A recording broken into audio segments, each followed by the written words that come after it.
Come in. Welcome. I'm E.G. Marshall. No one can ever forget the shock and horror of the first nuclear bomb produced by World War II. Now we realize that wars generate new and unwelcome surprises, dilemmas, which we must face and solve. As a rule, they're ugly problems. But there was a war in the not-so-distant future that sprang a bomb which might have been the salvation and delight of mankind if the top brass had known how to handle it. Our mystery drama, Now You See Them, Now You Don't, was written especially for the Mystery Theater by Alfred Bester and stars Robert Dryden and Leon Janney. It is sponsored in part by the Greyhound Ameripass and Contact, the 12-hour cold capsule. I'll be back shortly with Act One. Wouldn't you say, Bud?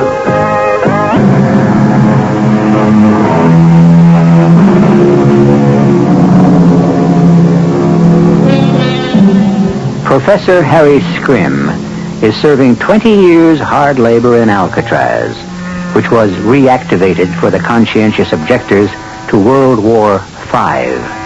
This is his story to tell because Dr. Scrim solved the mystery of the fantastic bombshell which burst on the Western world in the year 2175.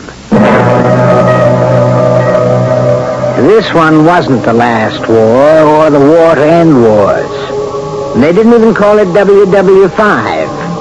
No, it was, quote, the war for the American dream, end quote.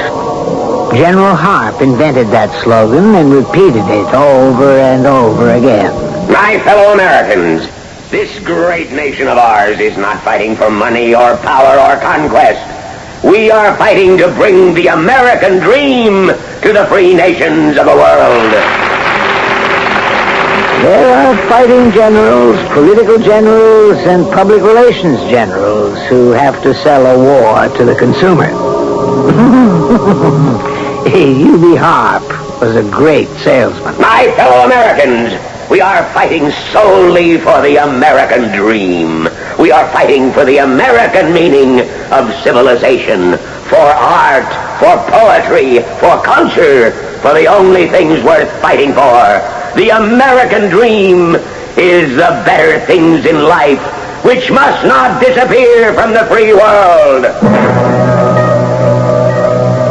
Oh, he sold the war for the American dream, and we fought. General Harp asked for 10,000 intercontinental missiles.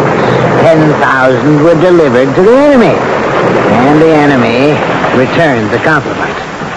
Most of our cities were destroyed. New York, Chicago, Los Angeles, St. Louis, Washington. Thank heavens we moved the government to Colorado. Cleveland, Atlanta. Most of the pride of America. But we can't despair. That's not the American dream. Yes, General Harp. Get me 1,000 mining engineers. 1,000. Yes, sir. Brief them. Their mission to design and supervise the construction of 100 underground cities. Yes, General Harp. Are we going into hiding? Never. We will carry on as before. I also require 500 sanitation experts, 500 managers, communication chiefs, and personnel specialists. Yes, General Harp. Excuse me, sir. Yes, what is it? I've been relaying your requests by telex as you ordered. Good, very efficient. The replies are coming in. Yes? Well, sir, the country doesn't seem to be able to meet your quota for technical experts. They don't know what to do. They don't, eh? I'll tell them. Book me for a speech to the National Association of American Universities tomorrow. These long-hair intellectuals need a lesson. The universities trained and delivered the hardened and sharpened experts that General Harp demanded. The entire nation became a hardened and sharpened army of specialists to win the war for the American dream. But the American dream wasn't fulfilled on any of the 7 fronts where millions of men and women were locked in bitter combat. No, it came to life in Ward J of the military hospital. General Harp sent for me, Major? No, I sent for you, Captain Edel. Oh, why, Major? Because I don't want to bother the General with details. About these reports from St. Albans Hospital. But I'm not attached to St. Albans, Major. You will be now. There's something funny going on there, and intelligence recommends you as a reliable expert in psychotherapy. Oh, thank you, Major. It's a question of morale. Something's gone sour at St. Albans. Ward J is a mystery. Ward J? There's no J classification in military hospitals. That's the start of the mystery. Now here's the rest. The ward is kept locked up. No patients are permitted to leave or enter. That's odd. Staff doctors have been seen entering and leaving, and they all look bewildered and absolutely flabbergasted. Yeah, well, that can happen to the best physicians. Cleaning women who have been in Ward J have been gossiping. They say that none of the beds look used. Oh? The kitchen staff has been gossiping. They say that food trays go into Ward J 3 times a day and come out untouched. There's no one in Ward J? There must be someone, Captain Edsel. One of the paramedics reported passing the locked doors and hearing singing inside. Yeah, singing? He was vague about it. Well, what do the staff physicians say? Nothing, Captain Edsel. Obviously, they're afraid to talk. Well, why? What could it possibly be? That's why I've taken it upon myself to request your transfer to St. Albans. The hospital is in a ferment. Now, you know how sick people can fly into passions. Morale is deteriorating. General Harp cannot be plagued by this. Captain Edsel, go into St. Albans and find out what the devil is going on in Ward J. Captain Edel reporting. Go ahead. Percentage of recoveries at St. Albans is falling off. Malingering has set in. Suggest permission to order staff shake-up. Anything on Ward J? No, nothing yet. Have you inspected Ward J? Affirmative. Exactly as gossip has reported. Statements from the staff? They refuse to talk. They're afraid to talk. That's why I urge shake-up. Roger. We'll assign new Surgeon General to St. Albans. Captain Edel reporting. Go ahead. The new chief is doing no good. St. Albans is close to open mutiny. On account of Ward J. Ah, yeah, that's the plague spot. And what's the plague, Captain? Any idea yet? Well, I've been in and out of Ward J for weeks, and I'm beginning to figure it out. Yes, go on. Well, it's too soon to report, mostly because I can't believe the evidence. What evidence? Oh, and you won't believe it either. Captain Edsel, what evidence? Report. This is an order. Respectfully rejected, Major. I'm taking no chances on a Section 8 discharge. I have read your report, Major. Most explicit and mystifying. This captain you sent to investigate Ward J. Captain Edsel, sir. Psychotherapist. Expert. Good. This captain has suddenly stopped reporting to you about Ward J. Yes, General. But the situation must be remedied. Yes, General. St. Albans is in a ferment. I think he's on to something he's afraid to talk about. What? Damned if I know. Oh, excuse me, sir. You know my slogan. A job for every man and every man on the job. This Edsel is not doing his job. Get him. How, sir? In our fight for the American dream, we must not ignore those who have already suffered for our ideal. Send a squad of MPs and drag Edsel to me by the scruff of the neck. Now, look here, Captain Edsel. We're all of us tools today, hardened and sharpened to do a specific job. You know my motto, a job for everyone and everyone on the job. Yes, General.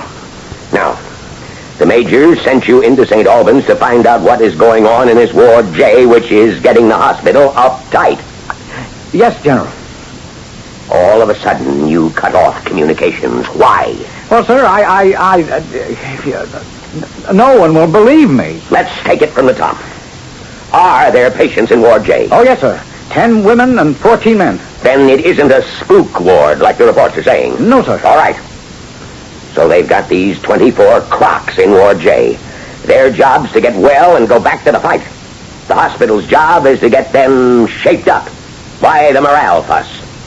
Well, sir, because St. Albans keeps the ward locked. I know, it's in the reports. Why? To keep the patients in, General. Keep them in? What do you mean? Are they trying to bust out? Are they dangerous, violent, or something? No, sir, they're not violent, not dangerous. Then why? I'm afraid to tell you, sir. I'll make it easier for you. What about that J classification? I checked with a filing expert from the medical corps, and there is no J classification in our hospitals. From A to I takes care of all war wounds. Left arm amputees, right arm amputees, left leg, right leg, radiation burns, busted gut, crunched heads, and so on. Oh, yes, sir, I know that. Then what's the J class? Well, sir, you see, the staff invented the J class for something special. They're shock cases. Blanked out, almost catatonic. Slow pulse, slow respiration. You've examined them? Oh, yes, sir, as often as I get the chance. What the devil does that mean? Wait a minute, sir. Let me just explain. See? Yes, sir. They don't eat and they don't sleep. Never? Well, not in this hospital. Never. And why don't they die? I mean, you can't go without food and sleep. We don't know, General. They just disappear, sir. Vanish. They disappear? Right in front of your eyes? Yes, sir. Now you see them, now you don't. I mean, they disappear with a kind of a pop, like a cork being pulled out of a champagne bottle. And now you know why we're afraid to report it. Good Lord. Oh, I've seen it over and over again, sir. They'll be in Ward J, sitting on a bed or standing around, making the strange noises that shock cases make. 1 minute you see them, and the next minute you don't. Sometimes there's 24 in Ward J, and other times none. They disappear and reappear without rhyme or reason, General. I don't believe you. They disappear, sir. They disappear. No one will believe you. General, they disappear. All right. At ease, Captain. Bring me 3 cases and prove it. 24 men and women in Ward J of St. Albans Military Hospital. All shock casualties of a future war. They disappear and reappear with the pop of a champagne cork, without rhyme or reason. If this brand new combat injury of World War V has any meaning, what is it?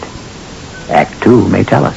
Dad, you know what I'd love? A Singer sewing machine. For what? You were born in blue jeans. But Daddy, it's on sale. Look, it has a free arm for sewing necklines and blouse cuffs. Blouses. Maybe you'll even make dresses. I haven't seen your legs since you were 3. Right now at our Someone Special sale, you can get a stylus machine by Singer for just $199.95. Daddy, how do you like the dress? Oh, you look too terrific. Why can't you wear jeans like other little girls? Price is optional at participating dealers. Remember the first pickup in your life? You were probably just a kid, and the truck was probably a dull blue, had big round fenders and rode like a stone. You loved it. Well, your GMC dealer can rekindle that love of trucking with GMC pickups that can be luxurious like the family car and do things no car can. It was fun once, get trucking again with a GM.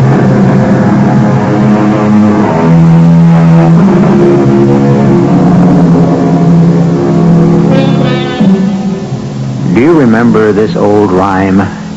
The other day upon the stair, I saw a man who wasn't there. He wasn't there again today. My God, I wish he'd go away. Yes, it's amusing nonsense. But now we're going to find out whether it really is nonsense. And if it's not, where the little man goes when he goes away. Hello, operator.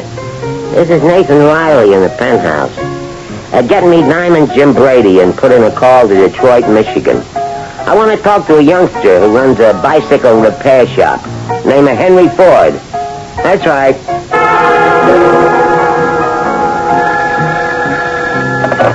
Hello, Jim? It's Nat Riley. How are all the diamonds today? Listen, Jim, that $10,000 I'm betting on Gentleman Jim against John L. Sullivan, I want to parlay the payoff. What? Oh, I'll win, all right. Get me down for the short end of the Truman-Dewey election. I'll take Truman for president at 7-5 against. Yeah, I know. I'm always taking the short end, but they always come in, don't they? I'm also taking Notre Dame over Army. And bet the Mets to take the pennant and the series. Right, Jim. Bye. Love to all the diamonds. Come in, it's open. Breakfast. Just wheel the table out on the terrace. Thanks. Hello? Oh, the Detroit call to Henry Ford? Put him on. Hello, good morning, Henry. You don't know me, so I better introduce myself. My name's Riley. Nathan Riley, and I'm an investor. Yeah, that's right. Now, Henry, I heard some talk about a crazy new invention you've got in your bicycle place. I'll invest $200,000. Yes, you heard me, $200,000. I'll mail you a draft on Johnny P. Morgan's trust today. No, thanks. We're gonna go a long way together. Bye. This is the life. It's great here. Just great. What a difference from St. Albans. I really ought to go back to the ward for a last goodbye. I'm gonna miss some of those other poor crips.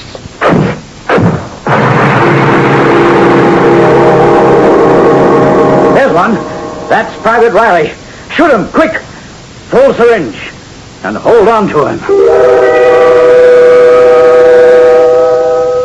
Got a light, Ben-Hur? Yes, Lady Leela. Right here. Thanks, Ben-Hur. You are a think. You're the disgrace of all Rome. No, Lady Leela, no. You are not Ben-Hur. You are Julius Caesar in disguise. I admit it. Why did you trick me? To obtain admission to your private boudoir. I know you hate generals. Not true. Some of my best friends are generals. Oh, let me be your best friend, Leela. No, Caesar. I will do anything for your favor. I will divorce Calpurnia. No, Caesar. I will divide all Gaul into 3 parts. No, Caesar. I will cross the Rubicon. You forget.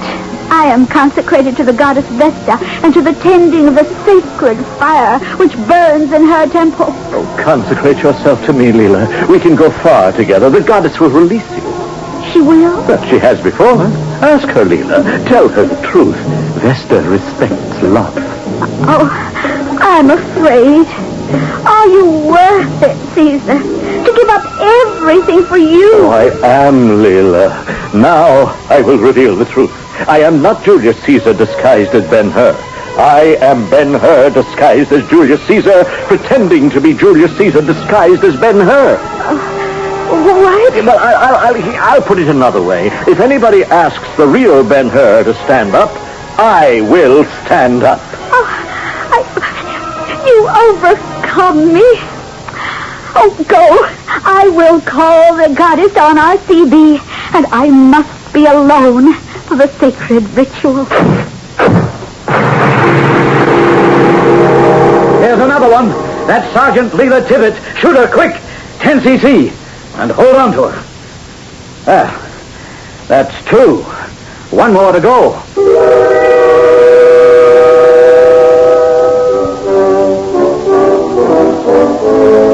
I can say no more, gentlemen of the house. I will fight for this bill on the beaches. I will fight in the cities of England, the towns, and the hamlets of our blessed Isle. Will the Right Honourable Member, Mr. Clive Hammer, yield? No, Mr. Disraeli, I will not yield. Will the Right Honourable Member yield for a question? For a question only, Mr. Disraeli. Tell the House how much this canal of yours... The Suez Canal, sir. Tell the House how much this Suez Canal, for which you so eloquently plead, will cost Her Majesty's government. £100,000. What? £100,000. You have the audacity, Mr. Hammer, to ask Her Majesty's government to squander £100,000 on a fly-by-night speculation called the Suez Canal? I do, sir. I do not ask. I demand for England, this happy breed of men, this little world, this precious stone set in a silver sea. We must own the Suez Canal. Well done, Clive. Bravo! Thanks, Mr. Disraeli. Your heckling came at just the right moment. But the House, entirely on my side. Yes, it did. I admit it, without false modesty. I am a brilliant politician. You are the greatest of us all. No, I'm not your equal. I shall be Prime Minister to Her Majesty someday. But you will always be the real power behind the throne. You flatter me, sir. I only pay just due. Now, how about grilled bones at Tattersall's? My Rolls Royce is waiting outside. Oh, Mr. Disraeli. Another treat like the ones we had when we were schoolboys together. Grilled bones with barbecue sauce. With what? Is that something new? Yes, of course, we don't have it yet. I know where to get some. You go ahead. I'll join you in the rolls in a minute. There's number 3. Corporal Hammer. Grab him. Shoot him. All right. Now we'll need 3 stretchers to haul them to General Harp. So there they sprawled in General Harp's office. Private Nathan Riley, Sergeant Layla Tirrett, and Corporal Clive Hammer. They were in their hospital graves. They were torpid with sodium thiomorphate. The big office had been cleared and blazed with lights. It was lined with General Harp's experts from espionage, counter-espionage, security, and intelligence. When Captain Edel saw the steel-faced, ruthless men awaiting him and his patients, he was frightened. What's all this, sir? My experts want to have a talk with you. With me, General? I thought you wanted the patients from Ward J. And you. Didn't occur to you that I mightn't buy your disappearance bluff, eh? But it's not a bluff, sir. You can ask anyone at St. Albans. The staff still isn't talking, Captain. The General has nothing but your story. That's so. I'll spell it out for you. The war's going badly. We've had intelligence leaks that have been disastrous.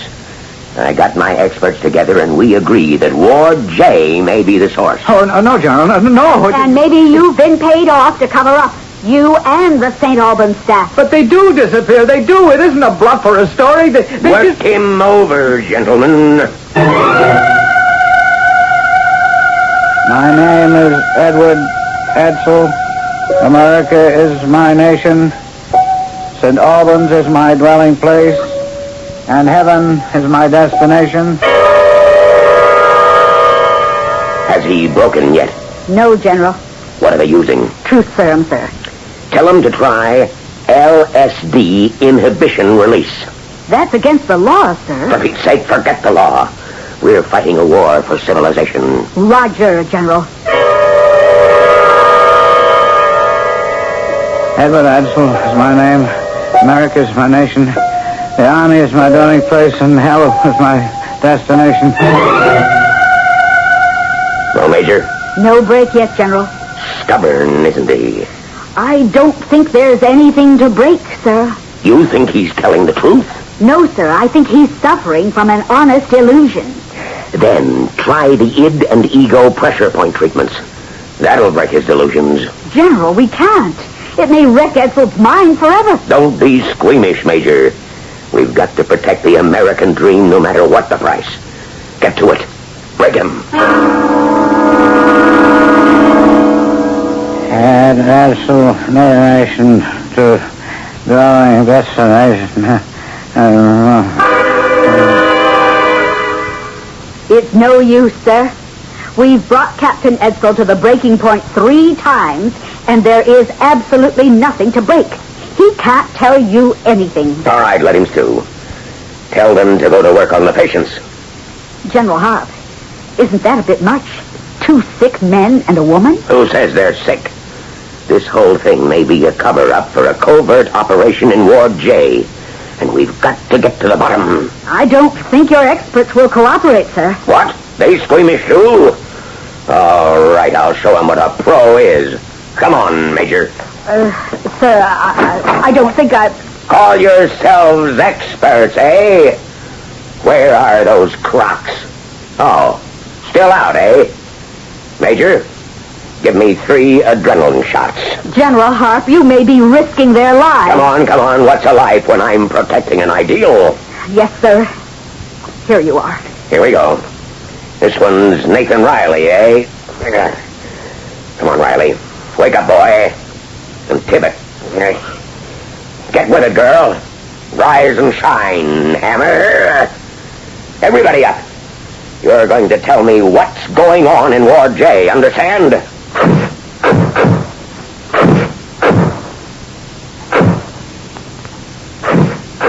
Good Lord.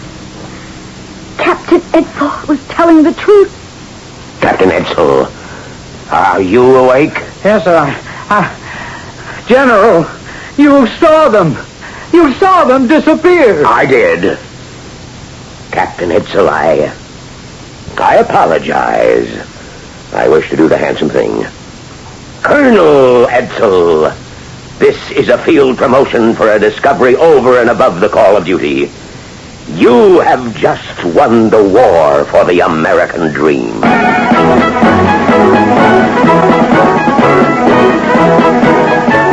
Yes, it's all very well to talk about a discovery that will win a war, provided you know what the discovery is and how to use it. Exactly what has been taking place? Where are the disappearing patients going, and how do they get there? Can anyone follow them? Act 3 may tell us. When you say bud, you said a lot of things nobody else can say. When you say bud, you say you care enough to only want the king of beer. There is no other one, there's only something left, because the king of beer is leading on the rest. When you say bud, you said it all. Anheuser-Busch, headquarters, St. Louis, Missouri. The 1977 Buick Regal. It comes with Buick's terrific V6 engine. It carries 6 people and lots of Buick comfort. It's lean, it's maneuverable in city traffic. It's the most luxurious mid-sized car Buick builds. Yeah, this new Regal is pretty much everything a car should be, except for one thing. It isn't yours yet, but it can be. Just see a Buick dealer for a test drive soon. Just about everyone. You know all about diamonds when you know about sales. Sales is the diamond store. You don't buy diamonds every day, so let sales show you the way. 'Cause we know what you're looking for. We're the #1 jewelers the whole world round. But we're people you know, your hometown diamond store. We know diamonds and you know us. Sales is the diamond store. We're people that you know with a name that you trust.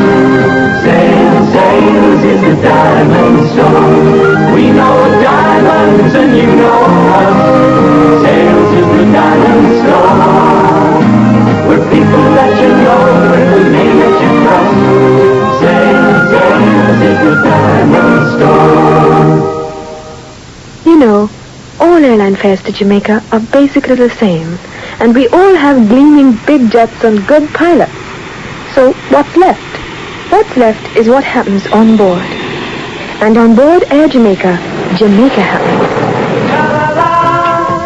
Feeling good on Air Jamaica. Reggae music recorded at the source, a free bamboozle, our own special concoction, a fantastic fashion show of all the latest island creations. Stewardesses who can tell you secrets about Jamaica that girls from Tallahassee, no matter how helpful, just wouldn't know. What we have that sets Air Jamaica apart from any other airline is Jamaica. On Air Jamaica, we give you a lot more than just a plane ride. We make you feel good all over. Ask your travel agent about Air Jamaica's special holiday packages.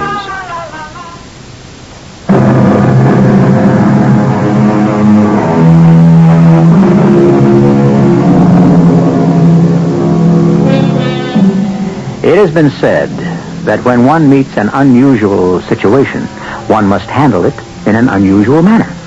Unfortunately, General Harp is meeting the unusual situation of disappearing Army patients in his most usual manner.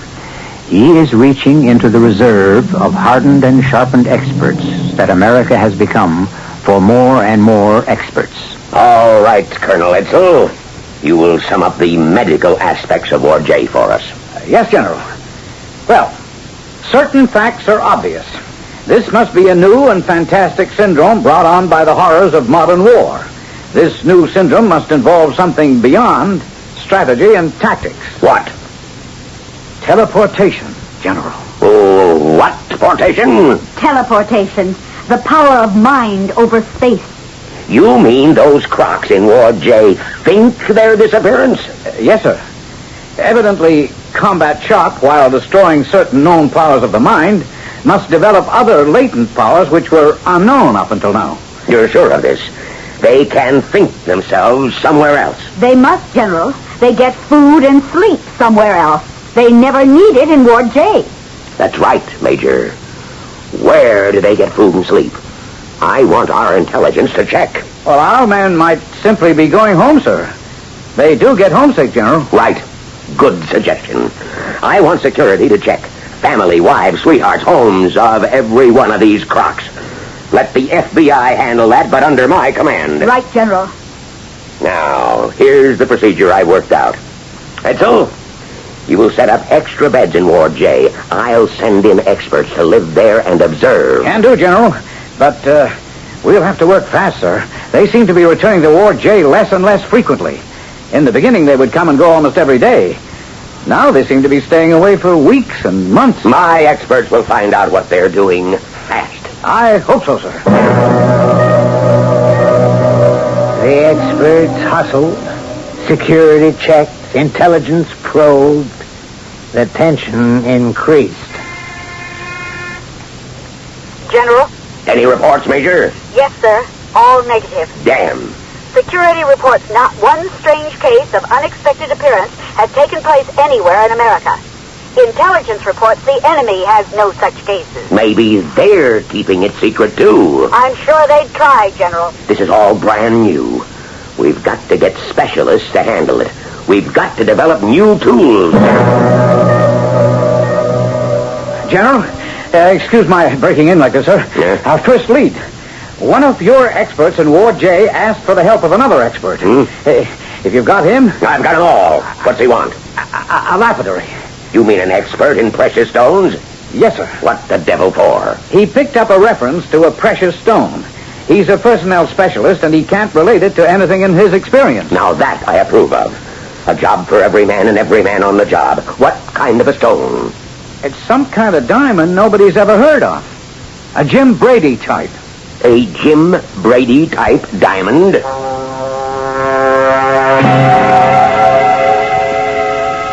General, we've got it. Your experts delivered. And you won't believe it. Easy, Colonel, Major, one at a time. What have you got? The archaeologist identified Jim Brady at once. Diamond Jim Brady. The Diamond was a nickname. Yes? He was a historic person who'd been famous in little old New York sometime between Governor Peter Stuyvesant and Governor Fiorella LaGuardia. That's ages ago. Who'd the name come from in Ward J? Private Nathan Riley. And where'd he get it? We don't know. He's not a former history student, is he? No, sir. I'm afraid to say this. There's no way he could have gotten it except if... If what? Well, if it's something bigger than teleportation. What could be bigger than teleportation? Time travel? Time travel? You mean that's where they're going to? Somewhere back in time? Yes, sir. They're going somewhere back in time. How? How? We don't know, General. And maybe that's why they're not coming back. They like it better there. You mean time travel is here? Not discovered through expert research by qualified physicists? Oh, no, sir. It's come as a plague, a disease of the war, a combat injury to ordinary man. Do you realize the colossal significance? We could send an army back in time and win the war before it started. We could protect the American dream of poetry and beauty and art from barbarism without ever endangering it. Yes, sir. If we could find out how they do it. That's the point. Those crocs can't communicate the secret of the miracle. It's for us to find the key. We'll need advanced specialists, a cerebral mechanist, a cyberneticist, an autonomist, and a first-rate philosophic historian. They'll go into Ward J, and they won't come out until they've learned the technique of time travel. The first three experts were easy to draft from other war departments. But there was some trouble locating a first-rate historian until Alcatraz cooperated with the Army and released me, temporarily, from my sentence. Me, Harry Scrim. I was professor of philosophic history at Stanford until I spoke my mind about Harp's war for the American dream. That got me the 20 years. But I'm still contemptuous of you and your war, General. Never forget that. Then why'd you agree to come, Scrim? Well, I was intrigued by the problem of Ward J. But I'm not an expert. In this benighted nation of specialists, I'm the last singing grasshopper. Major, get me an entomologist. Don't bother, I'll translate. You're a nest of ants, all working and specializing for what? We're fighting to preserve poetry and culture and the finer things in life. Which means you're fighting to preserve me. That's what I've devoted my life to. And what do you do with me? Put me in jail. You were convicted of disloyal criticism. I was convicted of believing in my American dream. Having a mind of my own. Don't let's waste time arguing. Let me have all those expert reports and lock me up in Ward J.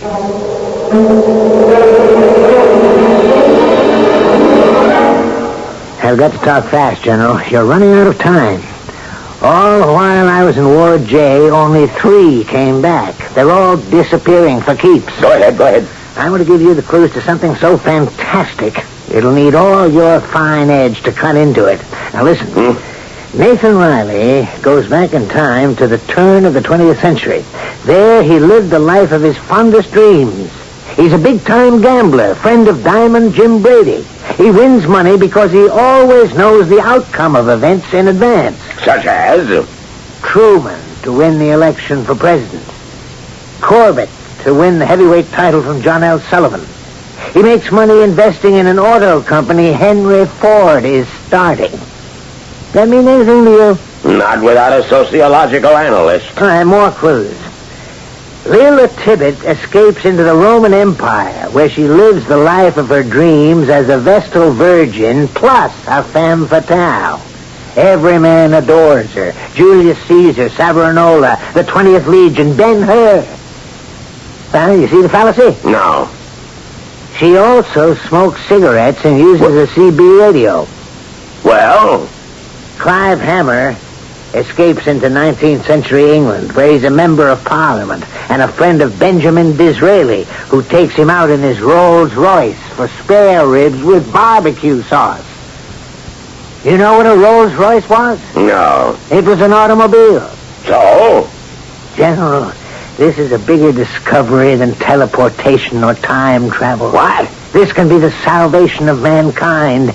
Those shock victims have been bombed into something so staggering, it's no wonder your experts couldn't understand it. What could be bigger than time travel, Professor? Listen. Truman didn't run for president until the middle of the 20th century. Riley couldn't have been Diamond Jim Brady's friend and bet on Truman at the same time. John L. Sullivan and Henry Ford don't go together either. Riley's time travel is full of anachronism. What? Leela Tibbet couldn't have been her for a lover because he never existed. He was a fictional character. She's lying? And cigarettes weren't invented in Roman times. More anachronism. Automobiles weren't developed until long after Disraeli died. He couldn't have taken Clive Hammer for a ride in a Rolls Royce. They're all lying. No. They've discovered how to turn dreams into reality. And they know how to enter them and live a happy dream life. By heaven, Harp, This is your American dream. It's miracle working, immortality, creation, mind over matter. It must be studied, explored, given to the world so that everybody can learn. Will you do it, Scrim? I can't. I'm non-creative. You need a poet, an artist who understands the creative process and practices it. A poet? Are you serious? Certainly. Don't you know what a poet is? You've been telling us for 5 years that this war is being fought to save the poet. Don't be sarcastic, Scrim. Send a poet into war, Jay. He's the only man who can learn how they do it. A poet is half doing it himself anyway. He's the only man who can tell us and teach us this miracle. But hurry up. Time is running out. I believe you're right. Yes, General. Get me a poet. Right away, General. Trying, General. Still trying, General.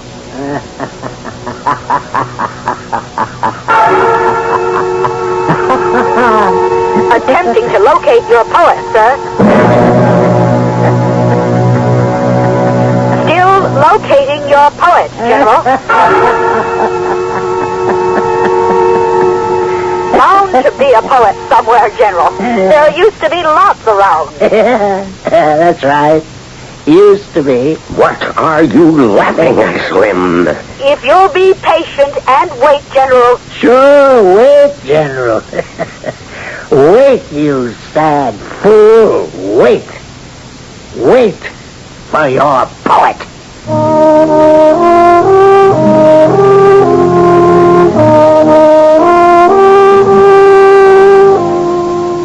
Yes, he waited and waited and waited, while America sorted feverishly through its millions of hardened and sharpened experts, its special tools to defend the dream of beauty and poetry and the better things in life. General U.B. Harp waited, not understanding the endless delay, the hopeless search, or why Harry Scrim laughed and laughed at this final, fatal disappearance. I'll be back shortly. Now, a warm Christmas message from Scrooge. Flying home for the holidays? Bah, humbug. Greyhound announces 2 penny-pinching travel plans from December 1st through January 2nd. The holiday Ameripop. 2 weeks unlimited travel for only $139. Save $1, $2, even $500 over regular round-trip air coach, depending how far you journey. Or Greyhound Santa Claus fare. Save fares extra on shorter round trips out of state. Charged with bank cards. Each plan allows you to take your child under 12 along free, like this tiny chap. Tim? Bless you, Greyhound. And Greyhound will carry your gifts, too. Ship them in time for Christmas for sure from any Greyhound station or from special gift shipping centers in many major city shopping centers. One more time, Nipper. Bless you, Greyhound.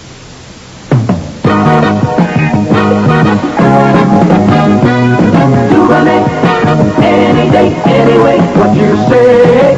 Hey, Dubonnet is a really special drink that started over in France, but you can enjoy it right here. Straight up, on the rocks, or mixed with your favorite beverage. Dubonnet before lunch or dinner, or whatever you got cooking. There's a drink you may not know about. It sort of whispers what those others have to shout. Dubonnet, anyway. A taste that's not too sweet. Oh no, it's not too tart. Girl, it's made for those who finish what they start. Dubonnet, any day, anyway, what you say? Dubonnet, a product of USA. Dubonnet Corp, New York, New York. Dubonnet, any day.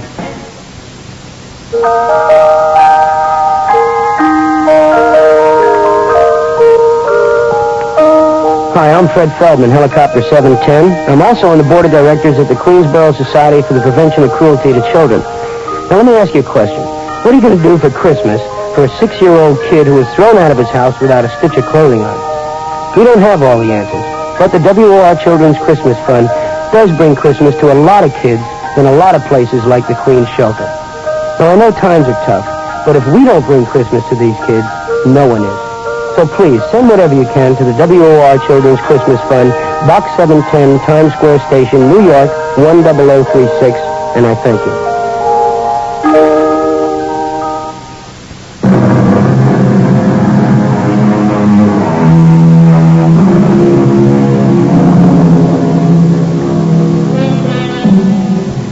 No, it's not a happy story. And it's a story of an unhappy future, which we hope will never come to pass. But there is one consolation. Now, at least, we know where the little man who wasn't there goes when he goes away. To a time that never was, of course. There are moments when I dream of going there, too. Don't we all? This is E.G. Marshall inviting you to return to our Mystery Theater for another adventure in the macabre. Until next time, pleasant dreams.